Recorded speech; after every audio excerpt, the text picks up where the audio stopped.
Meeting People is Easy is one of the few documentaries I've been able to sit through. Seeing the torment Radiohead had to go through while on tour was a heartbreaking experience that was conveyed perfectly through the film's editing techniques and expository style. The documentary is made up of mountains of archive footage surrounding the band's 1997 tour of their album OK Computer. The documentary shows the media's consistent slander of Radiohead, as archive footage of articles scrolling over the band performing acts as a sort of slap in the face to Radiohead, while you're forced to read news coverage of the media ruthlessly insulting the band as you watch them perform. Radiohead is a widely overlooked band which up until recently included me. This stems from the band's most popular song, Creep, being seen as a sort of joke in the media. However, upon review of this documentary, I can safely say that the editing used can change the minds of Radiohead critics. The majority of the documentary is presented in black and white, which gives a sort of depressing feeling to the production. At times, the production uses colour shots, which helps gives a lighter tone, as this is usually used when the band has a small win, which is not very often.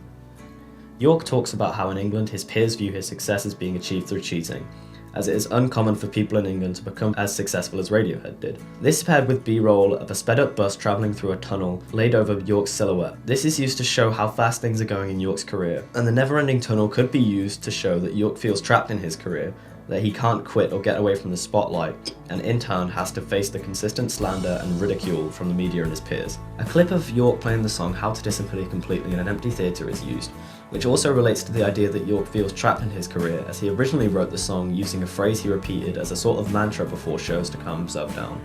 The song relates to York feeling uncomfortable on stage. The editor carefully selected this clip to convey York's discomfort to the viewer. The music used throughout the documentary is all Radiohead's original music, and at times is often louder than Tom York when he is speaking. This could have been done intentionally to show that York is overshadowed by his music and the demands of the audience. He may already feel creatively limited due to the media critics, so he's worried about changing his sound due to criticism from his fans too. 22 minutes into the documentary, York is harassed by a member of the public, which shifts the tone of the documentary from sad to miserable, as shortly after this, archive footage is used of the band being questioned for being backstage at their own show. These shots are the beginning of the documentary's goal to showing how awfully Radiohead was treated while on tour. After this shot, the documentary cuts to a montage of chaotic and unstructured B-roll, which is used to show how the band feels on tour. News articles scroll across the screen again slandering York and calling him childish for refusing to do an interview with them. The band then says that York was doing 3 to 4 interviews a day at the time and was too exhausted to do any more. On top of this, to emphasise how the band were treated in the media, archive footage of news presenters making a mockery of the band's No Surprises music video is shown, stating, "You'll quite enjoy it because he actually drowns at the end." This talk show was presented by an official Sky channel and allowed to air.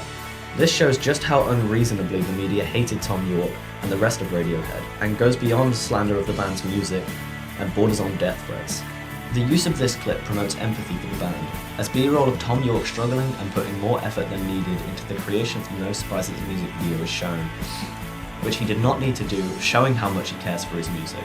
Following this, footage is shown of the band members crying in an interview.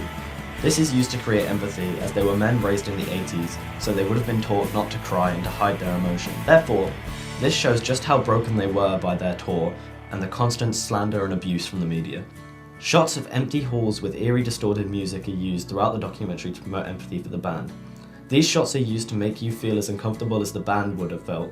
Throughout the documentary, York is consistently uncomfortable on camera, especially when he has to address the Grammy Awards on camera due to the band being unable to attend as they are on tour in Japan. York had to do multiple takes and frequently asked his band members to take over. Seeing how uncomfortable York is on camera is used to connote empathy, as you're reminded of the countless times throughout the documentary that York was slandered and called childish for refusing to speak to journalists. Overall, Meeting People is Easy does an incredible job at promoting empathy from the viewer using the expository style of documentary. Seeing the way the media walked all over Radiohead and treated them like human garbage, never having anything nice to say about them or their music, is a truly heartbreaking experience that this documentary highlights perfectly.